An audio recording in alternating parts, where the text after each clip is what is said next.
CMR shopping mall Dasara ధమాకా offers అద్భుతమైన offers తో పాటు అబ్బురుపరిచే స్పాట్ గిఫ్ట్స్.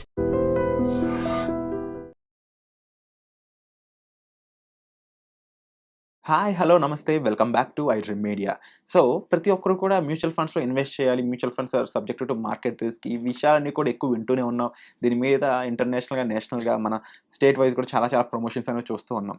అయితే సర్టిఫైడ్ ఫైనాన్షియల్ ప్లానర్స్ ఏం చెప్తున్నారు ఈ మ్యూచువల్ ఫండ్స్కి సంబంధించి? మ్యూచువల్ ఫండ్స్ అందరూ పెట్టొచ్చా? మ్యూచువల్ ఫండ్స్లో పెడితే డబ్బులు బాగా వస్తాయని చెప్పేసి చాలామంది ప్రముఖమైన వ్యక్తులు కూడా చెప్పడం జరిగింది.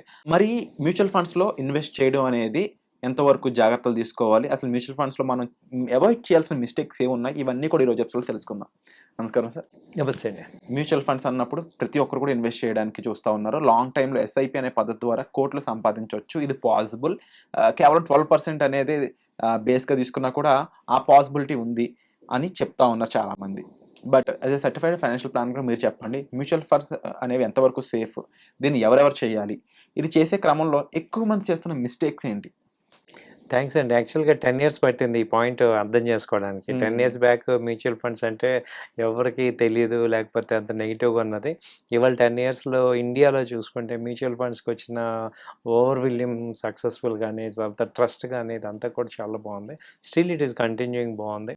అయితే ఇప్పుడు ఏంటంటే మ్యూచువల్ ఫండ్స్లో రెగ్యులర్గా వాళ్ళందరికీ తెలిసి మ్యూచువల్ ఫండ్స్ అనేవి ఓకే బాగున్నాయి, మంచిగా ఇన్వెస్ట్ చేసుకోవచ్చు లాంగ్ టర్మ్ పాయింట్ ఆఫ్ వ్యూలో.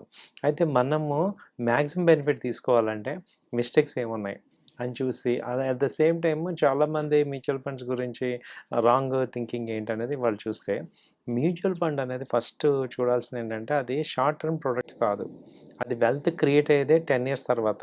సిఏజిఆర్ అని ఉంటుంది, అంటే compounding average growth rate. So అంటే ఆ కాంపౌండింగ్ అవ్వాలి అంటే మీకు కనీసం 7 years 8 years ఉండాలన్నమాట. కాబట్టి మీరు మ్యూచువల్ ఫండ్ చేసేటప్పుడే ఇది ఒక 10 to 15 years అని పెట్టుకోండి.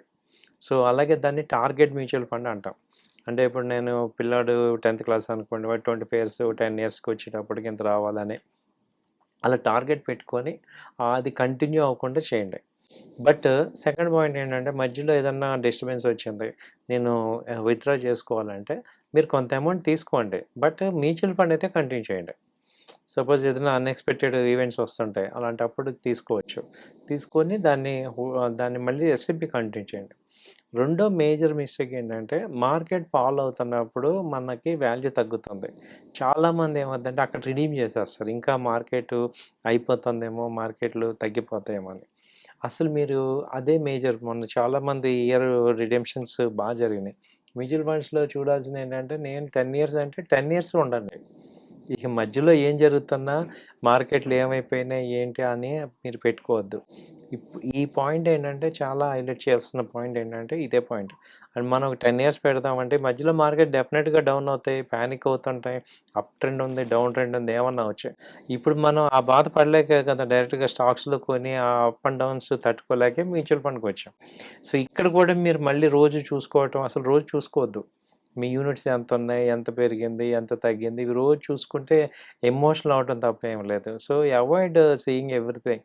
సో 3 monthsకి ఒకసారి 6 monthsకి ఒకసారి చూసుకోండి మీరు.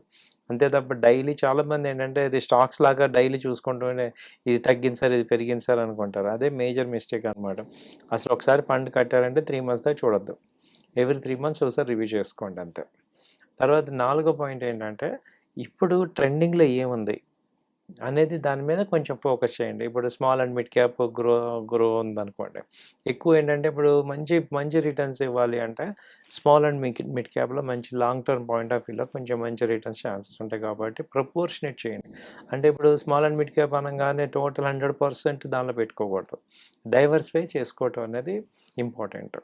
ఈ డైవర్సిఫైలో డెట్ కూడా ఉంది, గోల్డ్ సిల్వర్ కూడా ఉంది. సో ఇప్పుడు నాకు 100 రూపీస్ ఉంటే కొంత గోల్డ్, కొంత సిల్వర్ ఇలా డైవర్సిఫై చేసుకోవటం వల్ల మనకి ఇంకా ఏమైందంటే మార్కెట్స్ ఎలా ఉన్నా కానీ మనకి మినిమం గ్రోత్ అయితే కంపల్సరీ వస్తుంది. సో ఇవి అవాయిడ్ చేసుకోండి. అండ్ డెఫినెట్లీ మ్యూచువల్ ఫండ్స్ అనే వాటిలో ఎక్కువ మంది పెట్టి తీసేస్తున్నారు అనేది ఒక మేజర్ కంప్లైంట్ ఏఎంసీస్ నుంచి.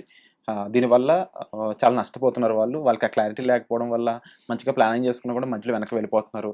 ఒకనొక టైంలో 25 లక్షల కోట్ల ఎస్ఐపి నమోదైంది, అవన్నీ కూడా వెనక్కిపోయినాయి అనే స్టేట్మెంట్లు వార్తలో చూస్తూనే ఉన్నాం. ఇలా ఎందుకు జరుగుతుందంటారు దీనికి?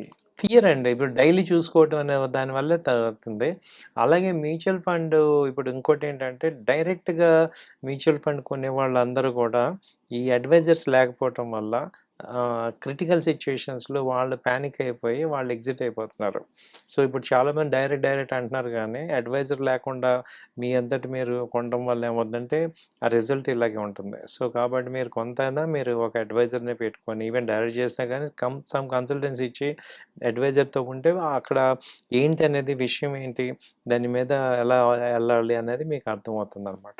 సో, మీరు డైరెక్ట్ మ్యూచువల్ ఫండ్ చేసినా అట్‌లీస్ట్ మ్యూచువల్ ఫండ్ గానీ ఇలా ఒక కన్సల్టెంట్ మనకి ఫైనాన్షియల్ పర్సన్స్‌తో డీలింగ్ చేయటం వల్ల మనకి యాక్చువల్ విషయం తెలుస్తుంది. సో, అది ల్యాక్ అవుతుంది అందరికి.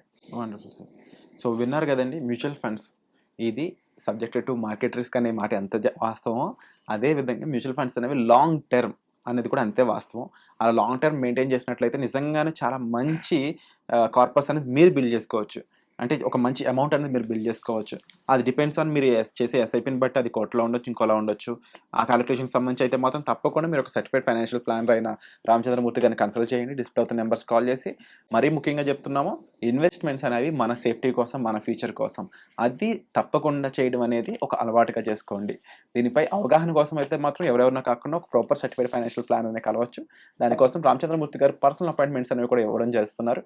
సో మీకు ఏ డౌట్ ఉన్నా సరే మీరు సార్ని సంప్రదించవచ్చు. ఇక మీకు ఏ డౌట్స్ అయినా ఉంటే కామెంట్ సెక్షన్లో కూడా తప్పకుండా మెన్షన్ చేయండి. సార్ దాని మీద స్పెసిఫిక్ ఎపిసోడ్స్ అయితే మీ ముందు తీసుకొచ్చే ప్రయత్నం చేస్తారు. Thank you so much.